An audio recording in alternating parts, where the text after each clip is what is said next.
many different discrete optimization problems. So all of these discrete optimization problems had this feature of you're maximizing or minimizing over some exponentially large set, which was the universe, and you wanted to optimize, and so you had to optimize some function f over this large set. Given a potential solution, f of s is easy to compute, like shortest paths, minimum spanning trees, all the dynamic programming problems, Huffman coding. So there are exponentially many options for the set or the solution. So minimizing or maximizing is not obvious, like because there are too many options. And usually when I say easy or efficient, I mean polynomial time. When I say many, I usually mean exponentially many. So exponentially many is 2 to the n squared, so on, where n denotes the size of the input. Right? Okay. So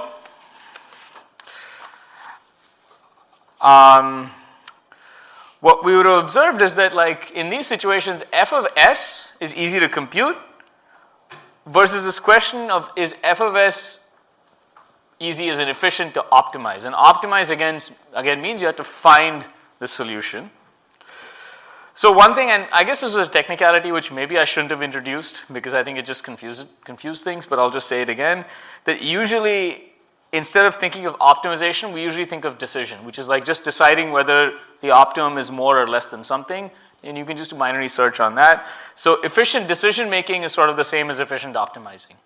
And this ends up because the reason to do this is technically instead of looking at questions where the answer is a number, the answer is just yes or no. Okay? All right. So this was just some prelude.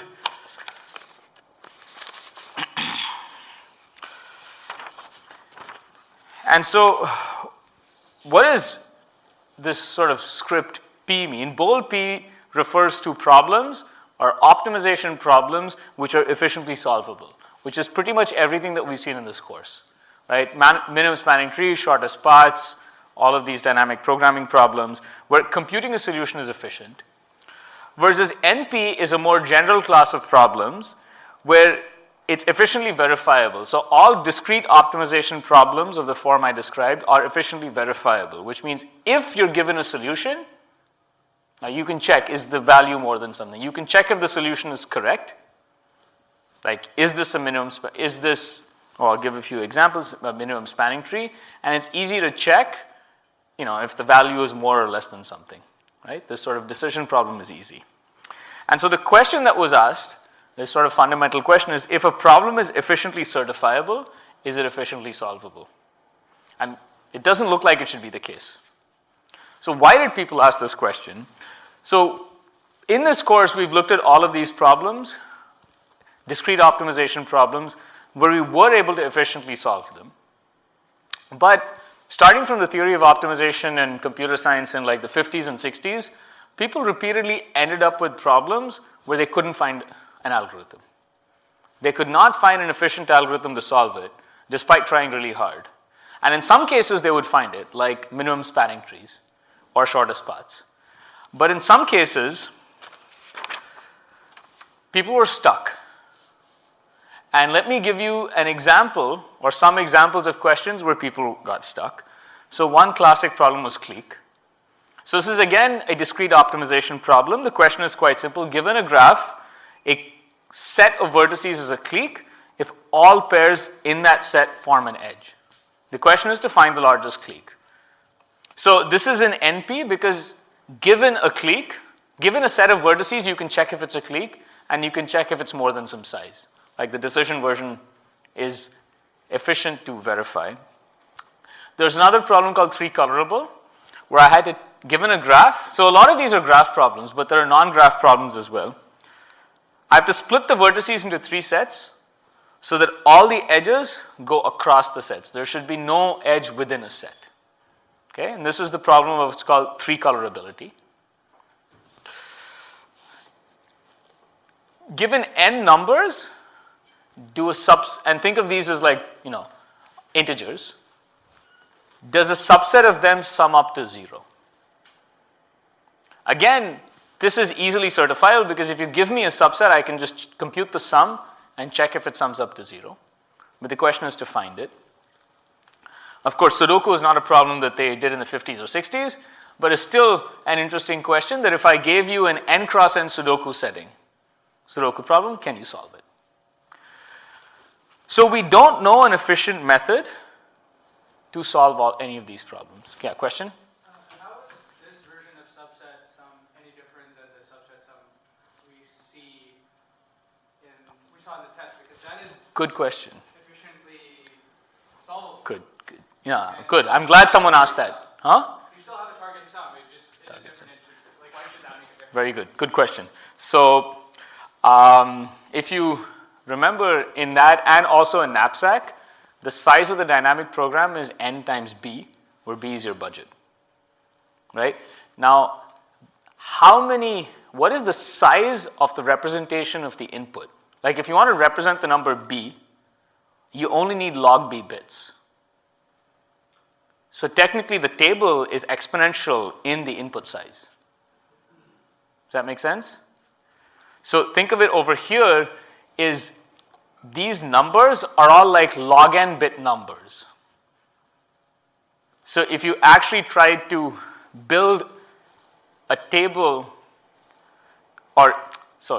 these are all like log b bit numbers where b is your bound and your running time is n times b. So it's actually exponential time. It's just that when b is small, the representation is small, so the exponential time algorithm is enough. Does that help? And just to maybe add to that, think about long multiplication.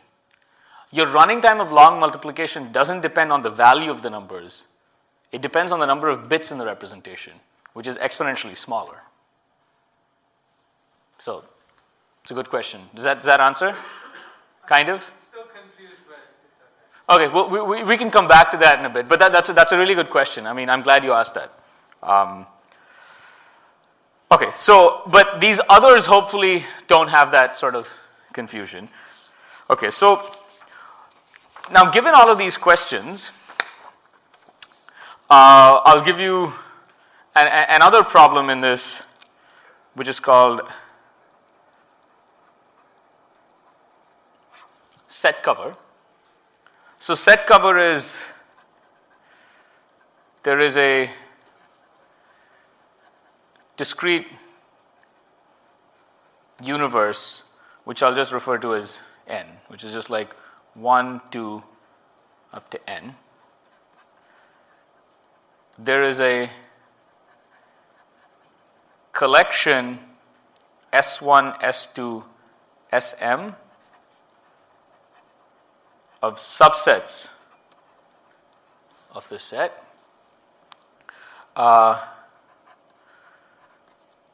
What is the minimum number of subsets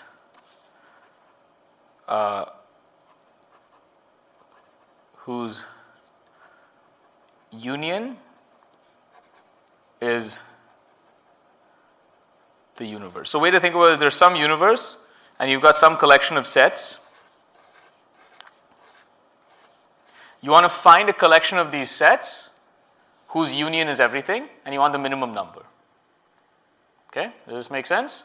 So why does this come up? So, I mean, I'll give you two different examples. So one is like, in social network analysis, often they'll say that you wanted to basically find like different spheres of influence such that the union of those is everything, and you want the minimum number because you want to do some processing. Another example is like, think about building cell phone towers. Right, so every cell phone tower has some particular coverage area. You want to build the minimum number of towers so that you cover everything. That's a more geometric problem. Like actually, like the coverage is geometric, but you can think of it more generally. So a lot of problems about allocating resources often ends up being like some kind of set cover. Or they'll say like facility location. Like I want to build some facilities to serve some area, like stores, and I want to build the minimum number of stores because each one costs money. So we saw minimum spanning tree. Yeah? Two things.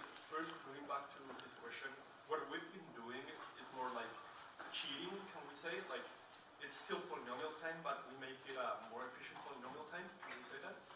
cheating for the knapsack, or like? Yeah, for all those problems that we So not for all of them, just for knapsack, it's actually an exponential time algorithm in the representation. But also for the multiplication algorithm, at the end, the homework, at the end, if you use that algorithm, it would still be an exponential. No, it's polynomial time in the size of, even long multiplication. Long multiplication is only quadratic in the size of the input. It's the number of digits as the input, right? If you think it's number of digits squared. Yeah. Whereas if you technically did knapsack, you're going to end up like 2 to the number of digits. And another question related to this, I read that like a long time ago. They say something about automata being deterministic and non-deterministic. Right. That's what determines also its. I'll come to that. Yeah, so that is an equivalent definition for everything. Although to me, this is really the more useful definition. They're equivalent. And indeed, in the 50s and 60s, this is how people were thinking about these things. The automata happens to be, ask me in about 15 minutes, and I'll tell you why the automata comes up. Okay, so there's set cover. Let me give you another problem, given that we talked about minimum spanning tree, and this is called Steiner tree.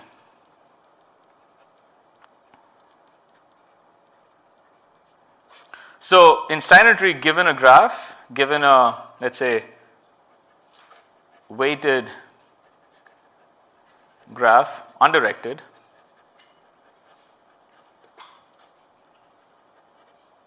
and a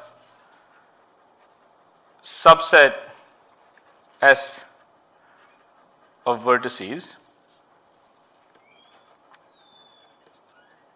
find basically it's going to be a tree connecting S of minimum weight.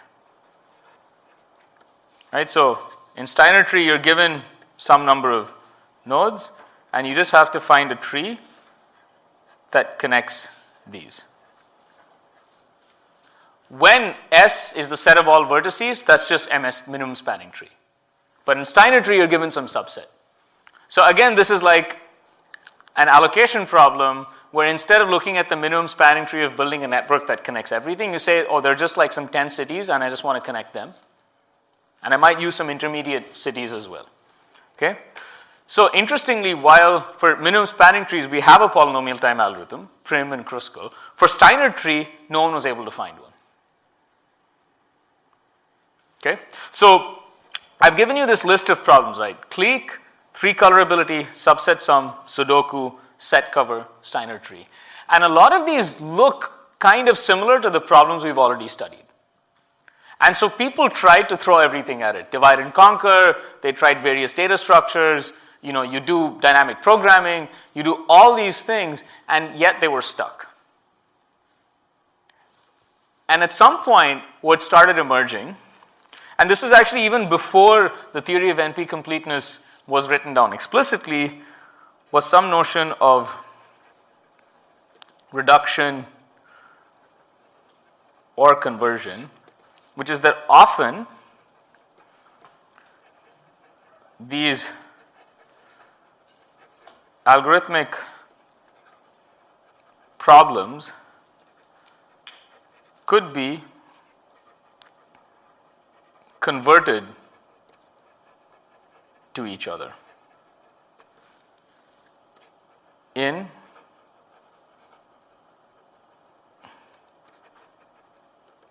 polynomial time. What this means is I could often take one of the problems and in polynomial time convert it to a version of the other problem. So while I don't know how to solve any of them, what I get is that if I solve one of them, I can solve the other one. Okay, so let me give you a concrete example of that, and you'll see what I mean. I'm going to take another problem that I'm going to call independent set.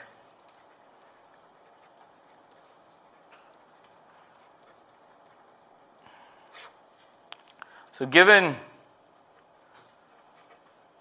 a graph G, find the largest subset S of vertices without any edge in it. So what this means is an independent set is a set of vertices. I mean, we discussed actually one of the homework problems as is. An independent set is like a set of vertices so that there is no edge between any pair. And you want to find the largest possible independent set. Okay? So I claim that in all these problems that I've listed, there's one problem that's basically independent set in disguise. Which one? Which? Why three color? Okay. Find three independent sets that I guess also is sort of related to set number. Because you need to have all. Okay, so yes, it is related to coloring clearly because one of those partitions has to be an independent set. Right? Like these are independent sets. So it's like finding three independent sets that split the graph. But I'm saying that there's another problem here which is exactly independent set in disguise. Yeah? Clique maybe? Why clique? You could maybe like invert the edges sort of where it's like the ones without edges you put edges, the ones with edges you remove. Right. So you take the complement of the graph. Take a graph. For every non-edge, put an edge, and for every edge, remove it. Every independent set becomes a clique. And if you flip it, vice versa. Cliques become independent sets. So in some sense, clique and independent set, although on the face of it look different, are the same problem in disguise. Does that make sense? Which means if you get an algorithm for clique, you'll get an algorithm for independent set. And if you get an algorithm for independent set, you'll get an algorithm for clique. Efficient. Meaning that, of course, this flipping will take you polynomial time, but let's just say polynomial time we're not worried about. Like we think that we can do. Does that make sense? So clique and independent set. So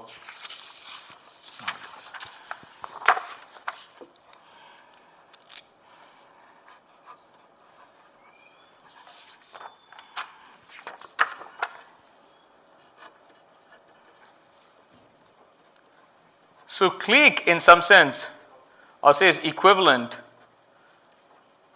to independent set, which is given a graph G, to find the largest independent set, we can convert G into another graph G prime in polynomial time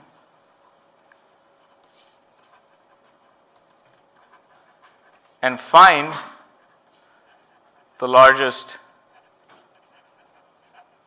clique in G prime. Right?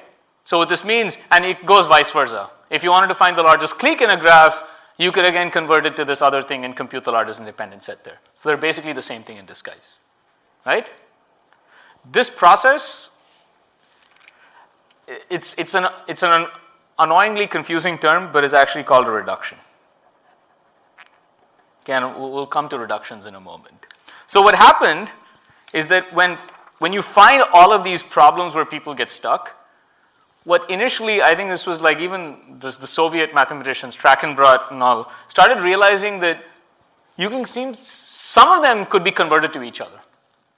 So what this tells you is that people are kind of getting stuck at the same problem. But this is only for some of them. Okay?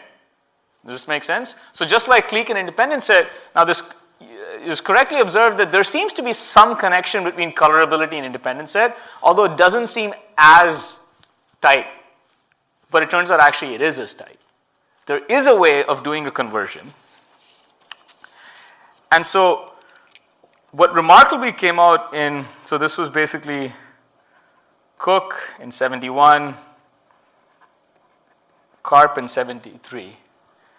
What they discovered was that all these problems can be efficiently converted to each other. Actually, they showed something even more remarkable. They said, given any discrete optimization problem where f of s is efficient to compute.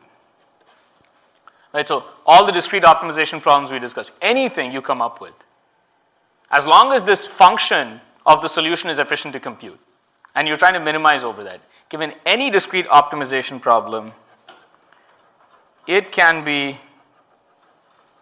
converted to one of these problems above.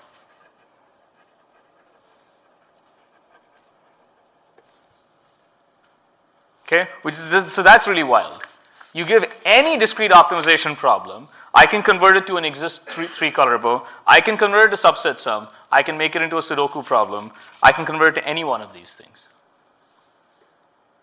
Okay? So what this theory basically started saying was that for the problems where people got stuck, they were all the same problems in disguise. Yeah? There's some problems that can always be converted to that specific problem. So say that again? Are there some problems, such as that, can you always convert, any problem to a standard tree? Yes. Okay, so basically by any, it's any discrete optimization problem where that f of s is efficient to compute. So if your problem can be represented in this form, which pretty much covers most things that people care about, then you can do it. Are there problems that cannot be represented in that form? Yes, I'll give you an example. So you could imagine, maybe the best example is checkers. So suppose I give you a checkers board and say, can red win? Right? That's a problem. That isn't really expressible in this form, because it's a more complicated problem. It turns out it's more complicated. But any sort of problem of this form, which is, again, like pretty much every course that you do as an undergrad or even a master's student will end up in this form. Most machine learning problems are of this form. Like find the best model. Like anything that says find the best blah is usually a situation where given the blah, you can compute that thing efficiently. This is where some of the non-determinism in Turing machines come up. You say, how do I represent such a thing? You can represent any such thing as a non-deterministic Turing machine.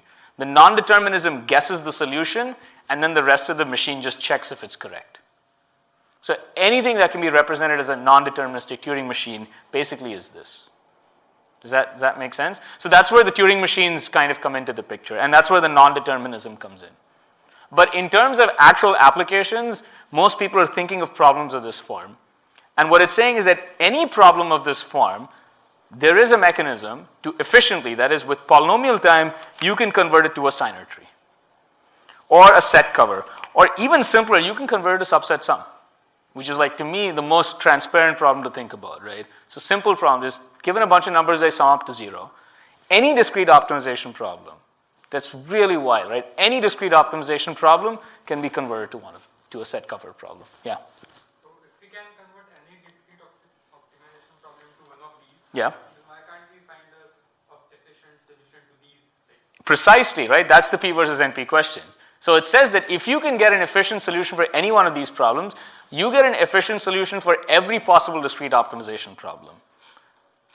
And the flip side is, because we don't think that every discrete optimization problem can be solved efficiently, we don't think any of these can be solved efficiently. So it's actually what you said, just let me invert that argument. This is now a way to argue why we're not able to solve this. So for the first time, we now have a reasoning as to why we can't solve something. So yeah, just there was someone who raised their hand. Yes? Is the issue that with the ones that are solved efficiently... Like MST? Yeah, they can't be verified efficiently. They can be verified. They also can be verified. That's the problem. Even though you can convert from one to the other, they're not... No, they are verifiable efficiently, right? Because MST is actually a simpler case. Given a tree, I can check if the tree is correct, and I can check if it's if the value is less than some threshold. Then, if you can convert it from an MS or any of these problems to an MS. No, you can't do that. That you cannot do. So that we don't know. So that is the heart of it. Why is it that you can convert it to Steiner tree, but not MST? Like somehow you can always convert any discrete optimization problem to a Steiner tree. But we don't know if you could convert every discrete optimization problem to MST, you would solve all discrete optimization problems in one go. Because you'll say, what is the algorithm? You give me your problem description, I will convert it to MST, I'll apply Prim's algorithm on it, and I have my solution. Come back to, you had a question. What would be an inefficient method to solve? Good. So inefficient method to solve, let's say, subset sum is just try all subsets. All of these problems, that's a good question. All of these problems have a simple exponential time algorithm, which is try all solutions. Because there are only, again, there are only exponentially many solutions, you can try all of them. There are some problems where it's not even clear there are exponentially many solutions to try, like checkers. Like in checkers, you kind of have to work out this entire game tree. So it's not like there's a solution and you can just check it. Does that make sense? So things like games are like one level even harder than these problems. These problems are like a game in one round. Like someone gives you a solution, you check if it's correct. Like subset sum. Or Sudoku. Like Sudoku, if I give you a solution, it's pretty easy to check if it's correct. You can write a piece of code that just goes and checks all the conditions. Right? But finding the solution is hard. So what people discovered was that you can convert any discrete optimization problem to Sudoku. Someone wrote a paper on that not too long ago, like maybe 10 years ago. But what Karp and all did was they showed the other ones. Someone else had their hand up. You had a question. Yes? So if you can convert any of these problems to a different discrete optimization problem, as long as both of them are discrete optimization problems, why can't you, I still come back to the same question, why can't you come back to a more efficiently solvable problem? If you did, what does that imply? I mean, it implies P equals NP. It would imply P is equal to NP. It would imply that if you could somehow, using these sequence of conversions, somehow you could, so let me go back to my page over here. If you could convert, so this, what I wrote here, is what it means to be NP-complete. So I'll say this. A problem is NP-complete if two things hold. One is the problem is in NP. Now, again, I didn't formally define it. For the sake of thinking, just think of it, it's a discrete optimization problem. Discrete optimization over an exponential universe. This is actually reasonably correct. So a problem is NP-complete if, so the first thing is the problem has to be in NP. So it's a discrete optimization problem. And every problem in NP, or problem I'll refer to this as L, every problem in NP can be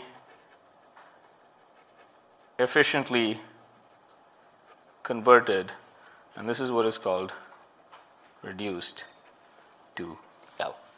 Okay? This is, firstly, it's not even obvious that an NP-complete problem should exist. Like, why should that be the case? Why should it be the case that there is some special problem that everything can convert to it? So reading this definition, when they initially defined it, this is like some very special problem. Except what Karp showed was that there are lots of problems which people have come up with that turn out to be NP-complete. So now the benefit of NP-completeness is if let's say that before you had a discrete optimization problem to solve, what would happen? You would try to come up with an algorithm, just like you guys are solving these lead code problems and posting these things. You'll try all kinds of techniques. You say, maybe I'll do this, maybe I'll do that. How do you know when to stop? And so what Cook and Karp said is, well, you could actually try to prove that it's NP-complete.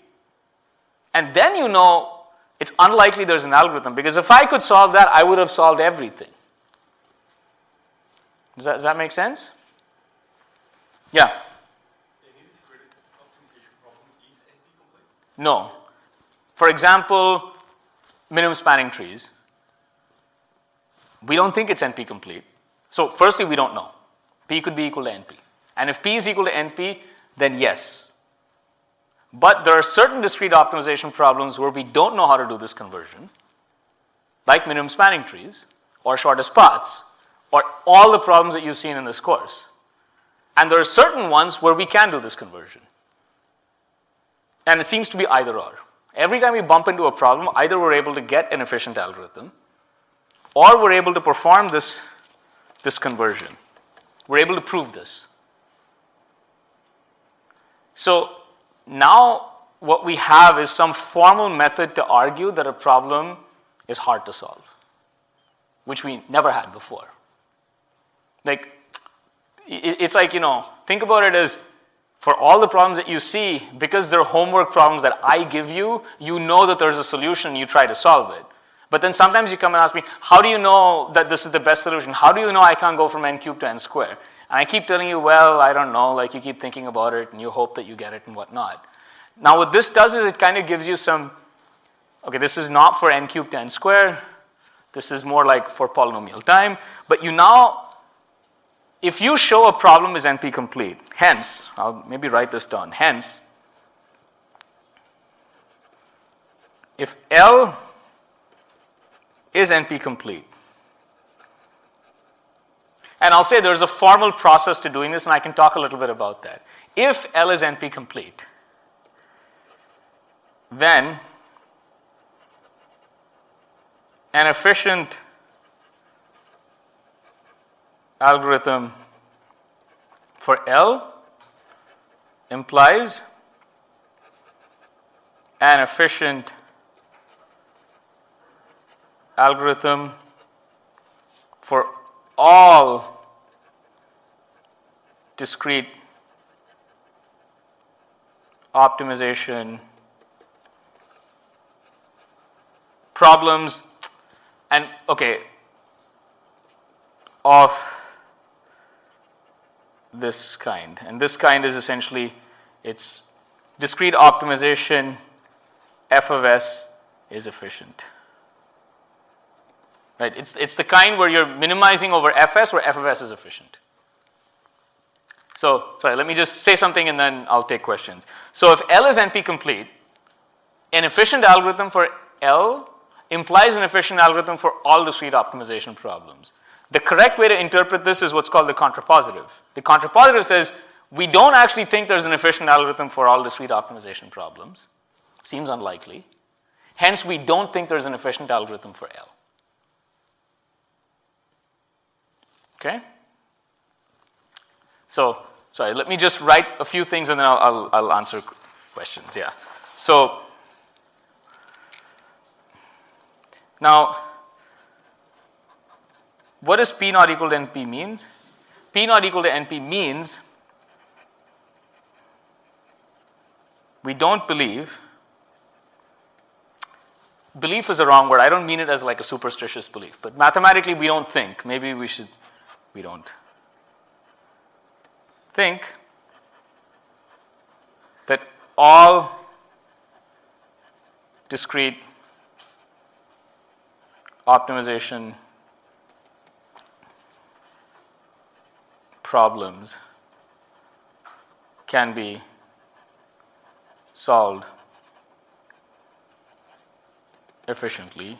This implies L, which is NP-complete, cannot be solved efficiently. So in some sense, you can think of if P is not equal to NP, then when a problem is NP-complete, it cannot be solved efficiently. And hence, this gives a way of arguing why problems can't be solved efficiently, which is you prove it's NP-complete. We don't know if P is not equal to. If P was equal to NP, this would say that every discrete optimization problem can be solved efficiently, which seems quite bizarre. Like, just because you're optimizing some function over an exponentially large universe, why should it be able to solve it in polynomial time? Just doesn't seem like that's possible, but weird things have happened in math. Okay, so now I'll take questions. You had a question. Yeah, has there been any research progress on NP-complete problems? I'll come to that. Okay, so that's a good question. You mean on proving P not equal to NP?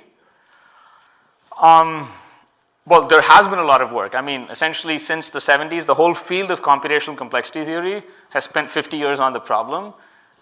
The general consensus is we are as far from, mathematics is not there yet. This is what people have concluded, because every time people have a particular approach, someone actually proves that that approach cannot work. So there's a lot of meta theorems that have emerged about that. And there's some deep reasons as to why we think this is really hard to, yeah. Yes? When you're reducing, like, you have two problems and you want to reduce another, is there like a bound, like when you have like the transformation from one problem to another, does that have to happen like polynomial time? Yes. It has. Otherwise, so the way to think of it is that's why this whole setup is useful, because it would say that if I could solve L efficiently, I can solve everything else efficiently because it's an efficient transformation. So it's all about efficient transformations. So it's saying that like there are all these problems where everyone got stuck, but what we discovered is that there are efficient transformations across all of them. So solving one of them will solve everything. So it's almost like saying everybody got stuck at the same barrier in disguise. So that was the discovery, mathematically. Because if you think about it, you might try very different techniques to solve these problems, right? But they're all getting stuck at some core hardness that we don't know how to solve. Yeah. Are there like non-efficient transformations, like exponentially in exponential time that gives a problem that is solvable? Sure. So in exponential time, you can actually solve everything. In all of these discrete optimization problems, by definition, in exponential time, you can always solve them. So if you can solve a problem, there's no need to transform it to another one. But you can transform it. You can solve it and then transform it to some dummy problem which it can be solved. So in exponential time, in exponential time, I can convert everything to minimum spanning trees. How? I'll solve it, right? And then if it's solvable, I'll give you a situation where the minimum spanning tree is small. And if it's not solvable, I'll give you a situation where the minimum spanning tree is large. Someone else had a question there. Yeah? So in the definition for NP-completeness, is the problem NP hard when the second condition does not hold? No, the problem is NP hard and the first condition does not hold. So it just means that actually, if you remove the first part, NP hard means it is a problem which is hard for NP, which means that if you can solve it, all of NP can be solved. It's NP complete if it's actually NP hard and in NP. So there are problems, so you can say, give me an example of an NP hard problem which is not an NP. So the checkers problem. So it turns out that there's actually a method to transform any discrete optimization problem into a checkers problem. And it would be solved, like the answer is yes, if and only if the red can win. But now what you've done is you've converted it to basically a much harder problem, which seems to be the wrong way to do things. Yeah? NP easy just means anything that is... NP easy would just mean it's in NP. I mean,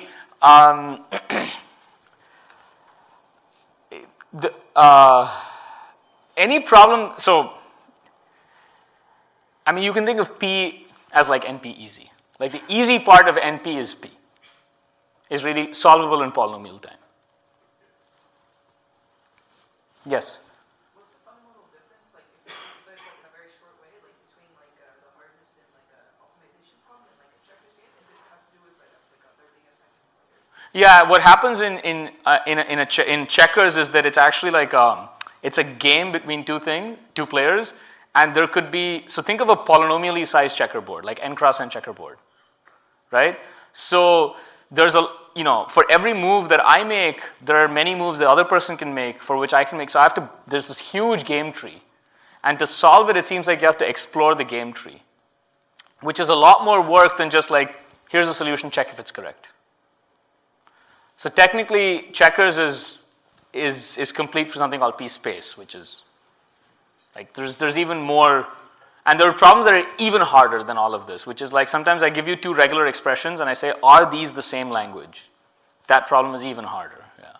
Yeah. Can you use heuristics to solve some of the... That's a good question, yes. So what basically happens is if you show a problem is NP-complete, assuming P is not equal to NP, what you end up with is like, okay, we don't think there's something that can solve it completely. So now, what are the mitigations that we have? And so this is something that I work on myself in many of these problems, is like, either you build heuristics, or you make assumptions about the input, or you say, fine, don't give me the largest, give me something that is twice the largest, or give me something that's at least half the largest. Right? So you basically take approximations. So you have to take a hit somewhere. And those hits are heuristics, they're approximations, assumptions on the input. And so each of these is like an entire field in of itself now. And if P is equal to NP, all of this will come falling down because okay, we can just solve this efficiently. Someone else had their hand up. Yes? So if we can't solve these problems efficiently right now, so what is like the restriction? Is it like we don't have the mathematical tools or the No. We believe that there is no efficient algorithm. Period. Like we don't think there's an efficient algorithm. We don't have the mathematics to prove that there is no efficient algorithm.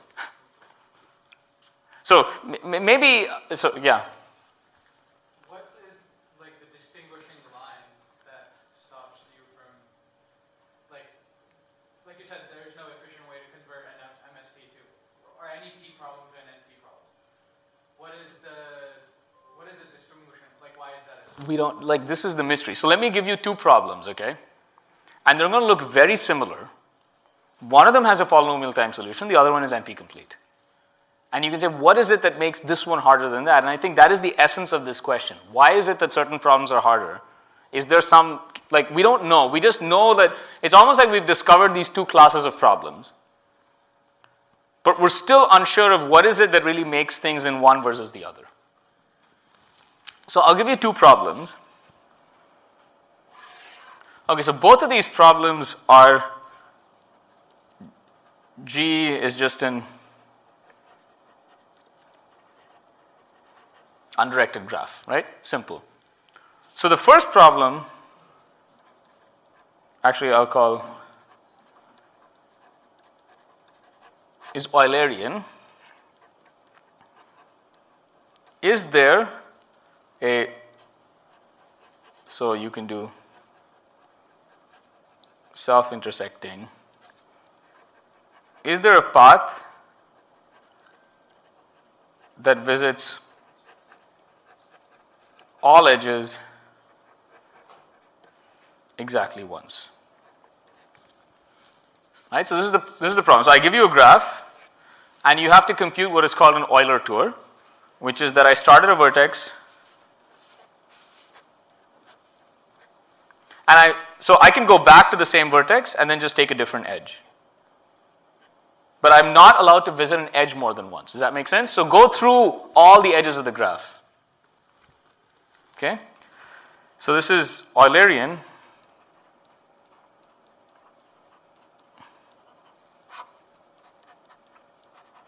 Is there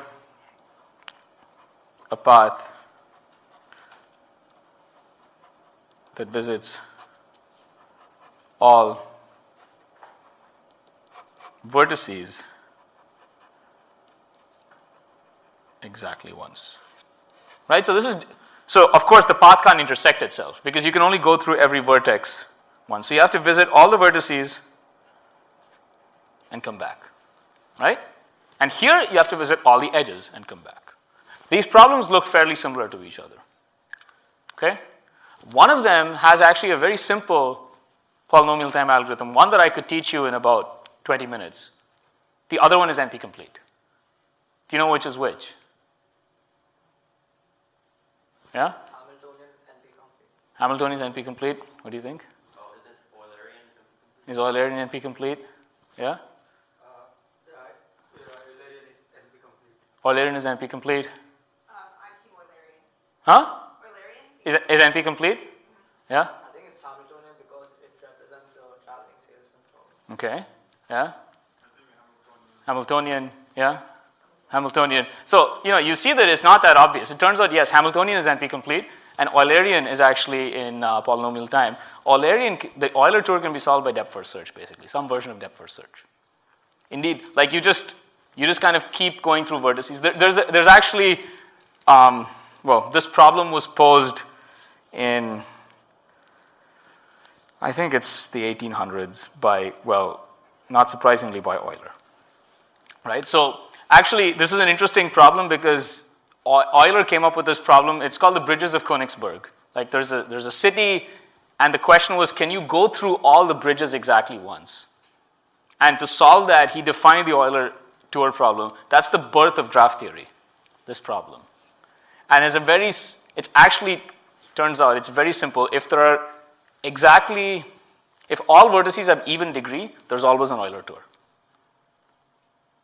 So it turns out that if the number of odd vertices is 2 or 0, there's an Euler tour. So that's the algorithm. All you have to do is go and look at the degrees, and you can check. And you can compute the Euler tour efficiently. But Hamiltonian turns out to be NP-complete. Defined, not surprisingly, by someone called Hamilton. And interestingly, I think at some point, before all of this theory was built, there was a game, I think, in England where you had to compute the Euler tour of some graph. And it was a puzzle because it was kind of it was difficult. Okay, so this is NP-complete. This is polynomial time. Now, and you might ask why? What is it that makes this problem hard and this problem easy? And that is really what P versus NP is about. That's the essence of the question. We don't know the answer. Yeah?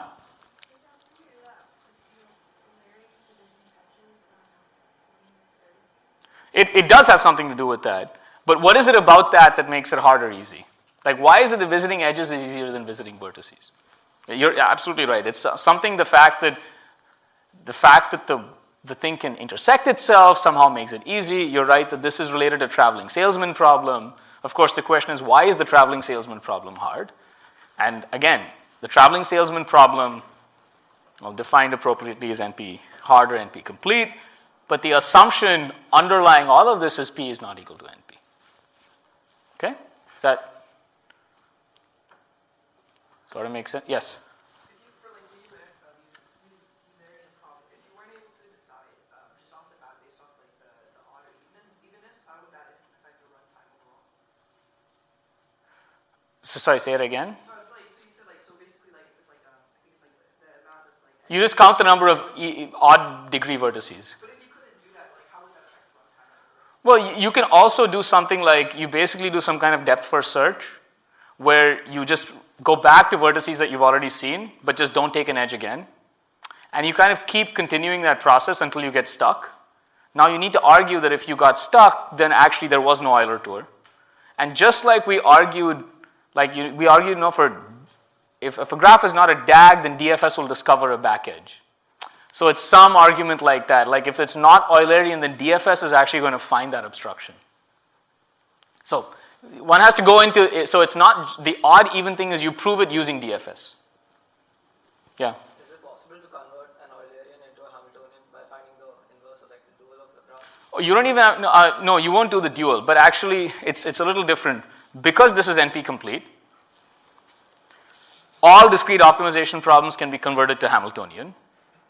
This is a discrete optimization problem, hence it can be converted to that. It's unlikely there's a very simple transformation because if it was simple, you could probably invert it. If it's as simple as like taking the non-edges of the graph, then probably you could go back and forth. But we know that that's not going to be true. Yeah? Can you try to explain what the hard part is about the Hamiltonian? Okay, so then you're asking me why is this thing NP-complete? For which I'd have to basically, okay, so yes, I can. Should I do it right now? I'm not sure. Because I think there's maybe another issue here that would clarify things. Any other questions? Yeah. Is the problem that you can convert any discrete optimization problem to an NP-complete problem, but there's not necessarily it's not if and only if. It only goes one way, if that makes sense. Yeah, because if you could convert any NP-complete problem to any discrete optimization problem, well, you'd convert it to MST, and then you would solve everything. So it's going in one direction. Yeah. So what this says is, how do you show a problem is NP-complete, which is kind of related to your question. How to show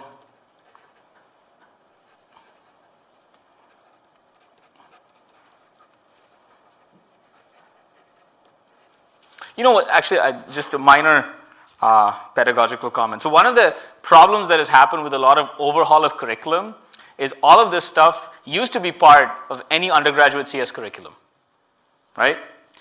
And then, because people complained that there was too much going on, we had to start cutting off things, and this is the thing that got cut, which is a pity. So when I was an undergrad, like, everyone who had a CS undergrad would learn all of this stuff, because you had to. Because it was a core course. Now 103, which might not even go into this, is not a core course anymore. So, well, for what it's worth. I don't know, I guess most of you, how many of you are undergrads here?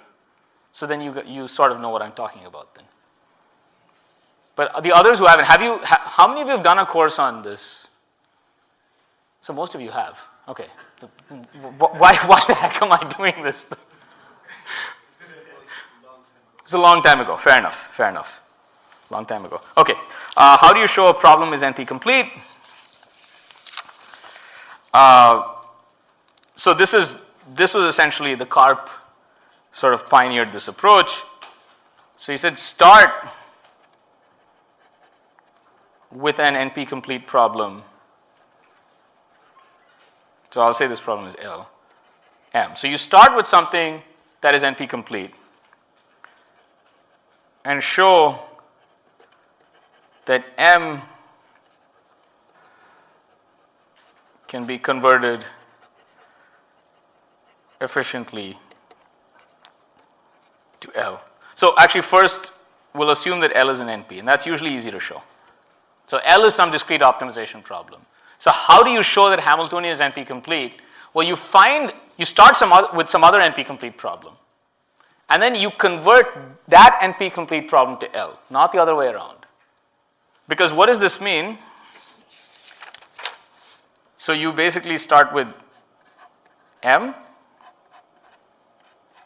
and you convert to L. So why is this enough? Because this is NP-complete, any discrete optimization problem can be converted to M efficiently. Right? And this is because M is NP-complete.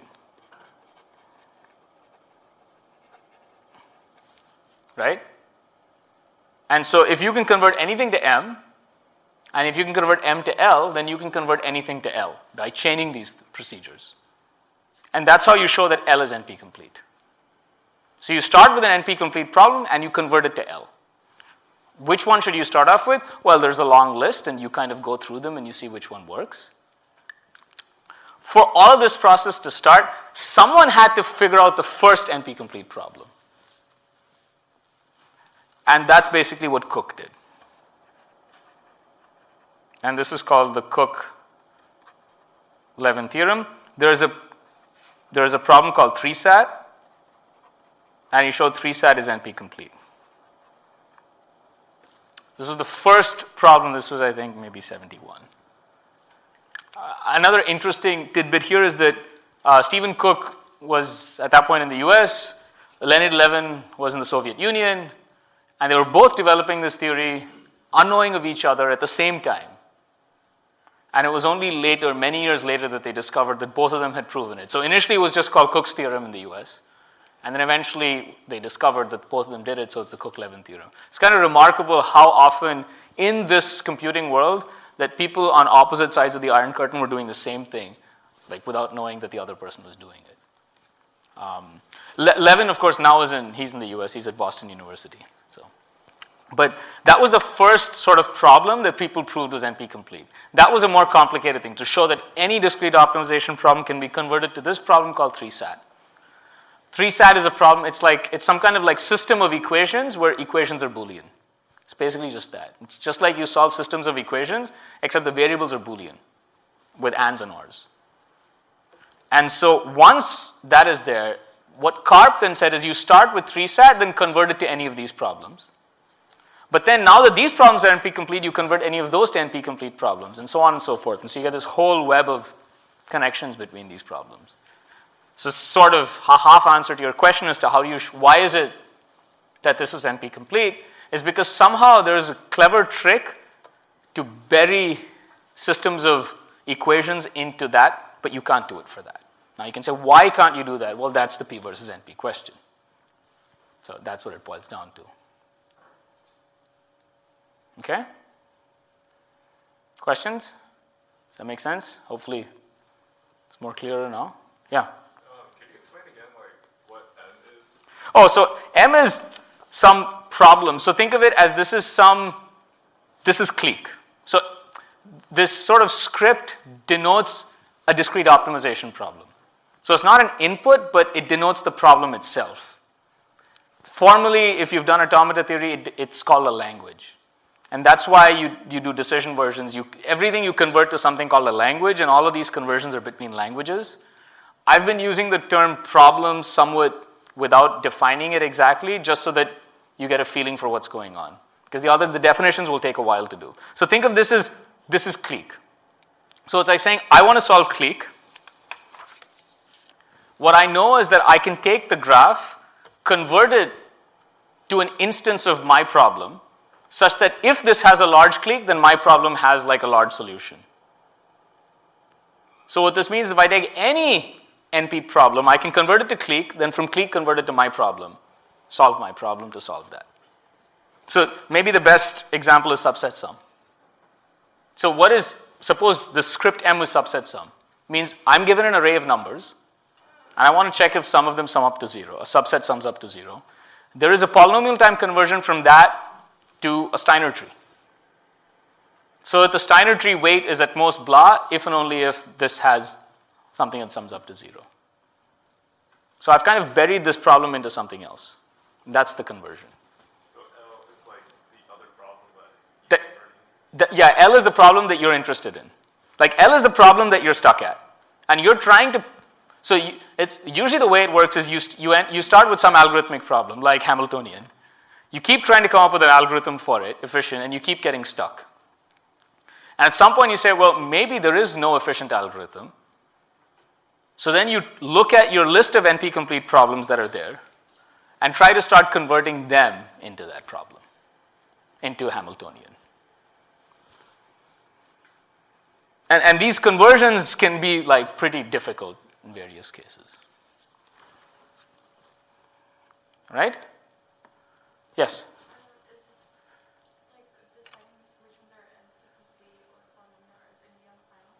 Are they what? There's nothing in there's nothing in the final or assignment or whatever, right? This is just because you asked me, so I'm telling you. Okay? Yeah? I mean, as a step after this, like if you actually use converted to L, you just convert it back to and just solve the network. Oh, if you actually want to solve it? Yeah. Well, then that was the question he asked. Once you have something that is NP-complete, you don't think there's going to be a polynomial time algorithm.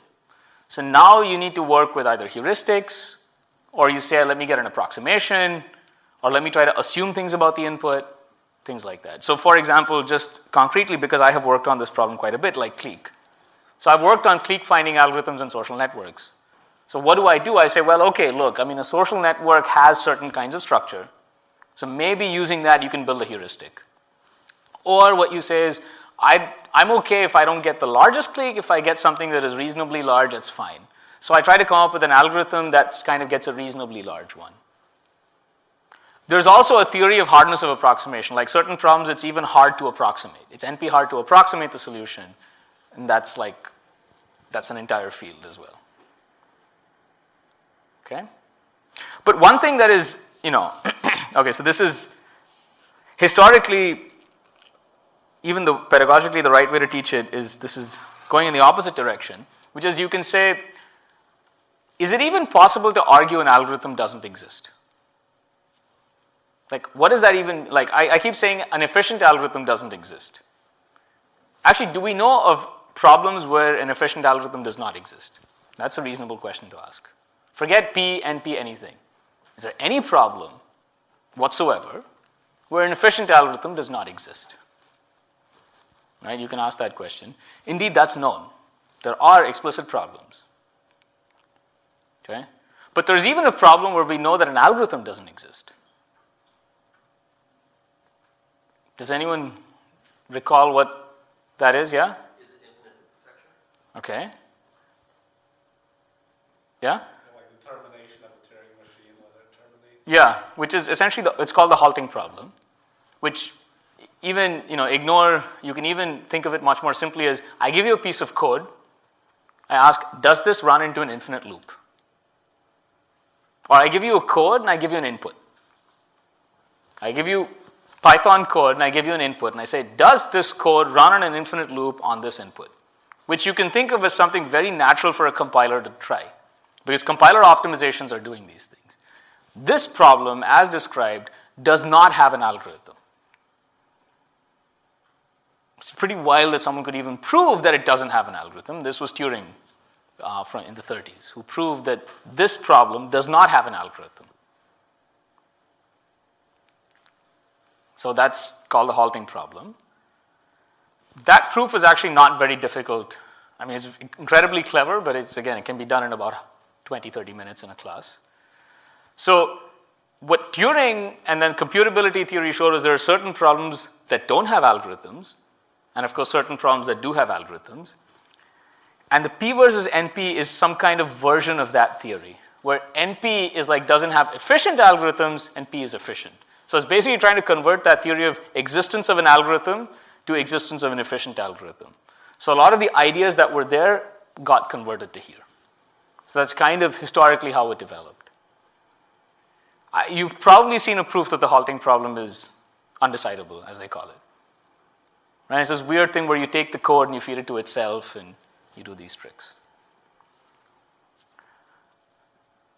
Okay? Questions? Is that clear? Sort of? Maybe that helps. I honestly think that the right way to teach P versus NP is not through automata theory. This is the way to do it, and then use automata theory to formalize what it means. But again, whenever you think of P versus NP, instead of thinking of non-determinism and automata, which is equivalent, it's not that that's wrong, I think that the perspective to have is discrete optimization. Because these are problems that you kind of deal with a lot whenever you write code. And it's really to think about when is a discrete optimization, when does it have an efficient algorithm versus when it doesn't? And NP-completeness is some way of basically making that argument. Okay?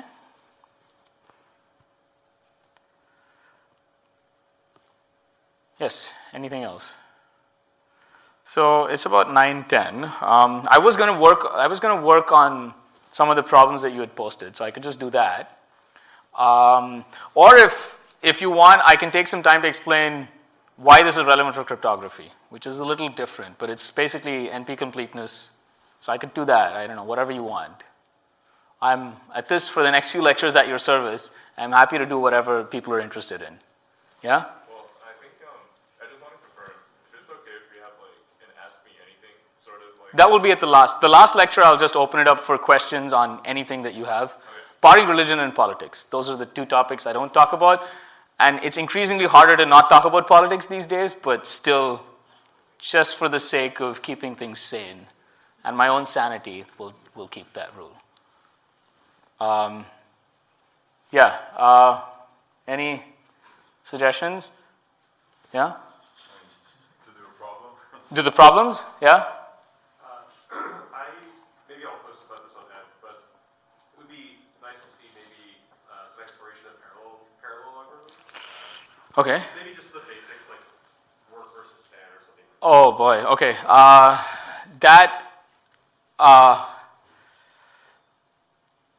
I will not do that, sorry, because that's going to take us a ways away from things. Yeah. The problems, but if you can explain like the combinatorics or like some discrete math that is also involved when you try to solve these problems. Sure, okay. Yeah? Yes? What about a bit cryptography? You voted for the cryptography thing. Okay, all right, yeah. I'm curious about applications of like coming up with algorithms for solving puzzle games. Okay. So this is another sort of curious thing, that the best puzzles that are out there are usually NP-complete problems. Usually you use NP-complete problems to construct puzzles. Have any of you seen this? There's a maker, it's called Smart Games. They're like these single player games. Have you seen these things? They have lots of games. And I've even given them to my kids, and some of them are pretty challenging. It's like you get some little plastic thing and you have to put like a bunch of pieces so that it makes a particular pattern. Or like there are certain constraints that it has, like you put a bunch of pegs of a particular color and pieces have to go on the right peg and stuff like that. Have you guys seen any of these? Every single smart game is an NP-complete problem.